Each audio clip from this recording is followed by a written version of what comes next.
Hello, welcome to our channel, where we set out to explore wonderful, great works of literature. Well, dressed in elegant clothing, because Why the hell not? Alright, so what we figured was, everyone's probably had their whole summer reading list, and we decided, maybe as the weather's cooling down, just nearing the end of the summer, we thought we'd have some lighthearted, funny, comedic style stories to share with you. And they're both advertised as kind of like funny comedies. comedies. Except one of them It's a little more dark. Yeah, it has like very dark twists. It's like comedy gone to a tragedy. Yeah, and then back to a comedy, and then again tragedy, and then it's kind of devastating at the end. So maybe we should start with that one first, and then we'll end on like a happy, positive note. Okay. Okay, so I guess the first one is called Skylark. And it's, I'm not going to pronounce this correctly, it's a Hungarian author named Kosztolanyi. Better than I could do. I hope I pronounced it right. So here's a quick biographical note. He was born in 1885 and he died in 1936. So he wasn't particularly old when he died. He was born in Subotica, which is a small provincial town in the Austro-Hungarian Empire, which apparently is now Serbia. So he's from that region. He was he was one of the first contributors to a legendary literary journal named Nyugat. He had publications of poetry. And what's interesting is he wrote a novel called Nero the Bloody Poet, Nero the famous Roman emperor. And Thomas Mann, who's a personal favorite of mine, he wrote the foreword to that book. He's also very celebrated as a translator. So he translated Shakespeare, Lewis Carroll, Alice in Wonderland sort of stuff, Oscar Wilde, Verlaine, Baudelaire, Goethe, Rilke, and he's also known for his anthology of Chinese and Japanese poetry. Oh, interesting. Yeah, and he was also married to an actress named Iona Harmos and had one son. So he had quite a varied interests. And he seemed to have quite an exceptional life, I guess. Mm-hmm. Very interesting. But this book is not about that. It's not about exceptional lives, is it? No, it's about the opposite. It's kind of funny because I can actually imagine how the author wrote this book. Like, if you're one of those people who like to just watch characters and then make a story about them, I can just imagine you see this like kind of middle-aged, not too original, nothing, they seem very ordinary couple with their very ordinary looking child, and you just wonder, what is their day-to-day life like? Yeah. Like, interesting, and then you create this whole story behind it. And the daughter isn't a child in sort of the sense of like a young adult. She's like would be known as a spinster, I guess. Back then she was I think in her mid-30s. Yeah, because this was supposed to be based in like 18. No, this was 1900. But it was supposed to be based in 1886, I believe. Oh, was yeah. Yeah. Yeah. Oh no, it's 1900, give or take a few years. Yeah. So the Vashkes were this family of just a older gentleman, his wife, and their that must have been Goodreads then. older daughter. Told me it was 1886. Yeah. I don't know how they got that specific date. Yeah, I don't know. In the back it says 1900 thereabouts. Okay. So they live in this small little kind of provincial town, and they're kind of they take care of their daughter. They kind of like lavish praise on her, give her presents, kind of don't let, she's not necessarily spoiled, I would say, but like she never goes wanting in life. Yeah, so the funny part is, maybe start with that. What's the funny part? You tell me what the funny part is. Well, no, you tell me. You could... Okay, so the funny part, I think, is the fact that, like, I can just imagine, it doesn't matter how much you love your child, it can be burdensome to have them around all the time, like, especially an adult child. Eventually, I think the expectation for most families are that their child moves out eventually, right, and has a life of their own. Gets married and creates their own family. Even though that in itself is a transition for most parents, I think it's the desire for, at least in our modern or Western world, for that to happen, right? And so they kind of have this week of freedom. So so their daughter Skylark, she ends up boarding a train to visit some relatives who live in the country. And, there's all this like exaggerated crying and goodbyes at the train station. And it's funny, like the elements of humor come in where like they're waiting, this moment where you've said your goodbyes, you're just at the airport or the station or wherever, and you're the moment of departure, but then it keeps on being delayed. And the train just like... and it's just like you're awkward that you said your goodbyes 20 minutes ago, but the train hasn't come yet. And it's also just like you're already overly emotional, and then that's passed. That wave is passed, and then you're just like... You're trying to prolong it, making sure you're still fussing about with them, and making sure that not, you're still keeping that pathos a little bit, that sense of pathos. Those real awkward transitions that happen in life, and you're like...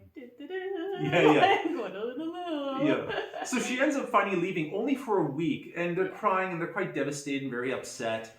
And then lo and behold, what happens? The father, he ends up... just has like all these escapades, really, like...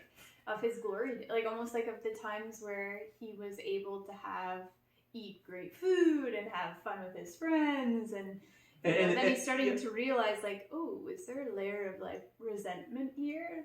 But his wife also experiences the same thing, and they go to the theater together, like they remember their friends from like many years ago, and she ends up like.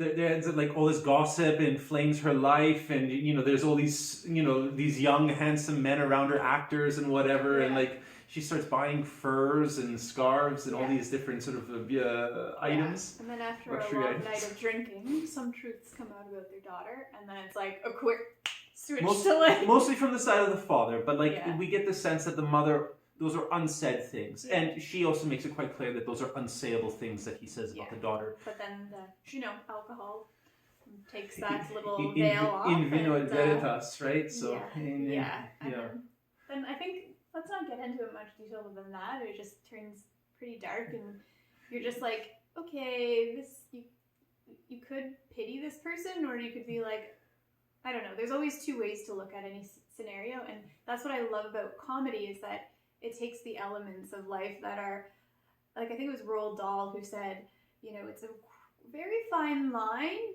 between comedy and tragedy and horror, right? And you can make something quite like a horrific thing a tragedy, or you can make a horrific thing quite comedic. And it's just, I've never experienced that before in a book where it so quickly turns to something dark. And I think the horror is not a funny way. And I think the horror is not like it's an existential horror, right? It's like it's the things that we always try to cover up with niceties and our pity and our sentiment, but they're just the stark reality of unfairness of life, and the daughter's not particularly attractive, and they can't get her to marry. So and she's also, her personality is not like she's lovely, but there's also just something like.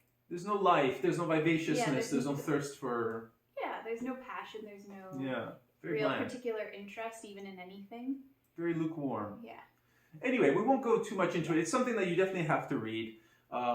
It's definitely well worth it. I'd say like 90% of it was great, and then the ending I was like, ooh. Because there's something just like really... Yeah, it's just those moments where you're like, do I really want to read about those moments that are uncomfortable? Like, maybe not. Not if you're being like... quite spectacular, like funny. And it doesn't conclude in a satisfying way. Like, not that life concludes necessarily in a satisfying way, but it's just like a little bit nice of a like buffer to round it up. Like, at least tie it up a little bit, and So that was this one, which was deceptively a comedy. Yeah, it was almost like two people wrote the book. But we laughed. We actually laughed out loud reading this to one another. Yeah. Like, we had there were some really hilarious moments in this book. So. Definitely, it's a yin and yang. Yeah. It comes with light and darkness. Ba-boom. Okay, ba-boom. All right. So moving on, this one is an absolute riot. Yeah. This is Jerome K. Jerome, Three Men in a Boat. Very English, very funny, very sarcastic. It kind of reminds me of P.G. Wodehouse. Jeeves and Wooster. Mm-hmm. That sort of setup where you have this very sort of... this very witty English dry humor, which I absolutely adore. Yeah, and similar in the sense that it's like these three like kind of old farts. Young farts. Okay. Are they young? Yeah, they're like three young guys. Okay, I thought they were a bit older. No, they're... Okay, three... No, they're a bit... Are they middle-aged? No, they're young guys. They're like Clarks. They're like, Okay.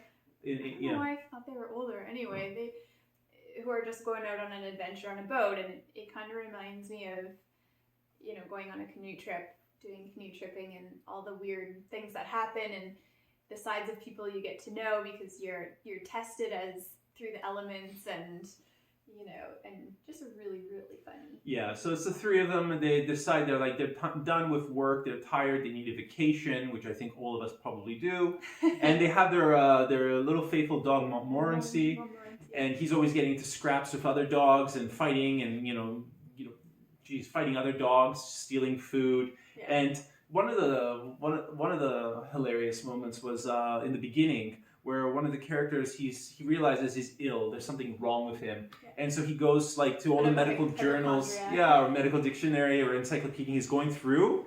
Yeah, he has this hypochondriacal sense, and he's going through, flipping the pages, and realizes he has absolutely everything. And then he gets super upset when it was, what is it, widow's foot or willow's? No, housekeeper's knee. Housekeeper's knee. He realizes he definitely has housekeeper's knee, and so he goes to the doctor, and the doctor won't prescribe anything for him, and he gets really upset. You don't have housekeeper. Yeah, and it's kind of it reminded me of this idea of medical student syndrome, where you kind of read the symptomology of all these different diseases, and you realize you have absolutely every one of them. Yeah, right? yeah. But I think it's what's so great about it. It's taking people's little quirks that can be irksome, and then making them funny, because you can tell it's in a way that there's great camaraderie between the three. There's never this maliciousness of making fun of one another's personality traits that aren't the best. It's actually in a very endearing way. In a bumbling. Yeah, and then there are these moments of tenderness between these three guys, but as quickly as those moments of tenderness happen, they pull apart and they go back to their ego, Yeah. egotistical self. Yeah. And, yeah, it was great. The other funny thing is when they're going rowing in the canals, which is something weekend trippers would do in England at the time. When they're listening to the radio and they get the weather forecasts, right, and this sense of pompousness and arrogance when they realize, oh, look at all those trippers, it's a rainy day today. Lo and behold, it has 60% chance of showers or 78% chance of showers. And look at all those fools who haven't listened to the radio, the weather announcement, going off to do their little adventure. And sure enough, it ends up being a perfect day, and they're all self-satisfied, sitting inside. Yeah. The moment they try to go outside, they're watching everyone from inside. As they walk by without any umbrellas or anything, and it's gonna rain for sure. And they waste their whole day. And then the opposite, when it's supposed to be a sunny day, and so they grab all their stuff and they're out there, and no one's enjoying themselves because it's pouring rain, but they're pretending, nope, the sun's gonna come out and everyone's gonna regret being out here, not being out here. So there's all these hilarious scenes similar to this. Apparently, I just realized that there's an actual sequel to this, which we definitely probably should check out. Yeah, but this was such a fun read, summertime read, lighthearted. I think we all need some lighthearted literature these days, especially to counterbalance the ending of this one. But yeah, so these are definitely well worth it. Yeah. Okay, ready? Okay, we're gonna rate them. Okay.